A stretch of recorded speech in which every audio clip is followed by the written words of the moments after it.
जय श्री राम दोस्तों। आपका स्वागत है गुमनाम फसानों में। प्रस्तुत है एक रहस्यमय कथा, सुनार और एक आत्मा की अजीब कहानी जो आपको सोचने पे मजबूर कर देगी। यह कहानी 1950 की है, एक छोटे से गांव की, जहां वक्त धीमा चलता था और रात गहरी होती थी। इस कहानी को मेरे पिताजी को उनके मामा जी ने सुनाई थी और वो उस बात को कभी भुला ना पाए। यह कहानी सुभाष नाम के एक गरीब मगर मेहनती सुनार की और एक ऐसी आत्मा की जो हथौड़ी की आवाज की दीवानी थी। गुजरात का एक शांत गांव, जहां मिट्टी की सौंधी खुशबू थी, बैलगाड़ियां थी और शाम होते ही हर घर में दिया जल उठता। उस गांव में रहता था सुभाष, एक गरीब सीधा साधा मेहनती सुनार। एक मामूली सुनार, नंगे पांव, पुराने कपड़े, लेकिन आंखों में एक चमक थी। गांव से रोज 15 किलोमीटर दूर जाकर काम करता था और रात को घर लौटकर अपनी छोटी बहन के लिए खाना बनाता। माँ बाप के गुजर जाने के बाद वही उसकी दुनिया थी।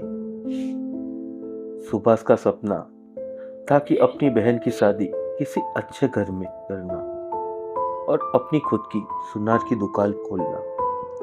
इस वजह से वो रात को गांव में छोटे मोटे गहनों का काम कर लिया करता। सुभाष का घर एक पुराना मकान था, जिसके कमरे में बैठकर सुभाष गहनों की मरम्मत का काम करता था। उस कोने में अंधेरा हमेशा अपना डेरा जमाए रहता था। कई बार काम करते समय उसे महसूस होता जैसे कोई उसे देख रहा हो। उस अंधेरे कोने से दो लाल आंखें, पर सुभाष ने उस बात पर कभी ध्यान नहीं दिया। एक रात सुभाष सोने को गर्म कर रहा था और उससे हथौड़ी से पीट रहा था। तभी हवा का एक ठंडा झोंका कमरे में दाखिल हुआ। दिए की लौ कपकपाई और अंधेरे कोने से आवाज आई, रुक मत, ये आवाज मुझे बहुत पसंद है। सुभाष का शरीर कांप उठा। उसने चारों ओर देखा, कोई नहीं था। तभी लाल आंखें चमकी और एक काला साया कोने से बाहर आया। उसका चेहरा साफ दिखाई नहीं दे रहा था, पर उसकी आंखें मानो उसमें खून उतर आया हो। तब उस काले साये ने कहा, डरो मत, मैं तुम्हें नुकसान नहीं पहुंचाऊंगा। सुभाष कुछ बोल नहीं पाया, उसका गला सूख गया। डर के मारे उसकी हड्डियां कपकपाने लगी। तब उस साये ने कहा, जब तुम गरम सोने को पीटते हो, ये आवाज मुझे बहुत पसंद है।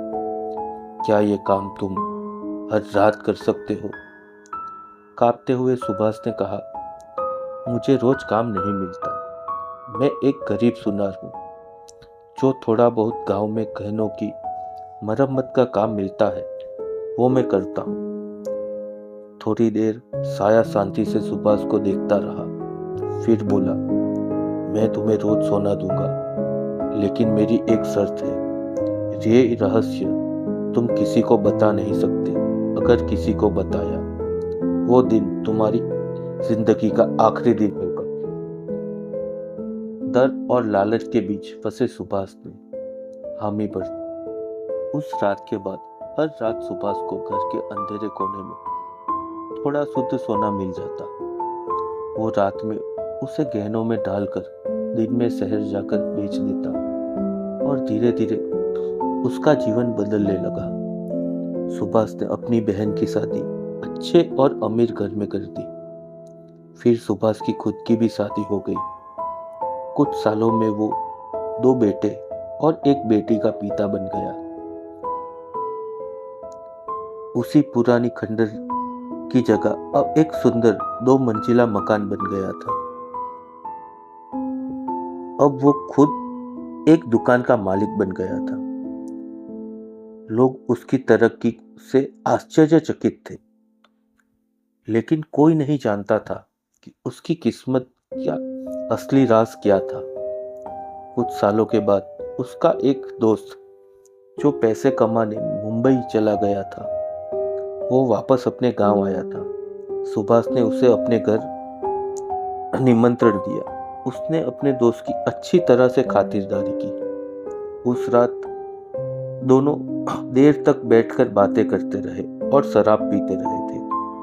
तभी सुभाष के दोस्त ने उसकी तरक्की के बारे में पूछा और सुभाष ने नशे की हालत में अपने दोस्त को सारी हकीकत बयां कर दी।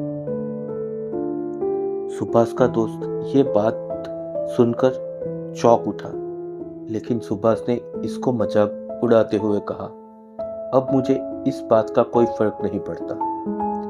लेकिन फर्क पड़ा। एक हफ्ते बाद सुबह जब सुभाष की पत्नी ने सुभाष को उठाने की कोशिश की तो देखा सुभाष मर चुका था।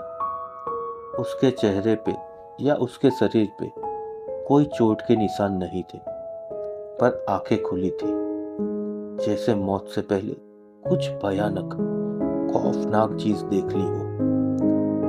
डॉक्टर का कहना था सुभाष की मौत का कारण हार्ट अटैक था, लेकिन सुभाष की पत्नी ने बताया उस रात दिए की लौ अचानक बुझ गई और अजीब सी सरसराहट की आवाज आ रही थी।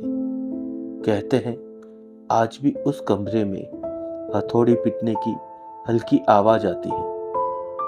ये आत्मा की सजा थी जो सुभाष की आत्मा को आज भी गुलाम बनाकर रखा हुआ था। उसने अपनी बात को निभाया, वादा तोड़ा गया था और उसकी सजा थी मौत। और इस तरह खत्म होती है सुभाष की कहानी। दोस्तों, अगर आपको ये कहानी पसंद आई हो तो ऐसी और रहस्यमयी कहानियों के लिए हमारी चैनल को जरूर सब्सक्राइब करें और कहानी को लाइक करें। शुक्रिया। और संभल के रहिए, क्योंकि कुछ कहानियाँ बस कहानियाँ नहीं होती।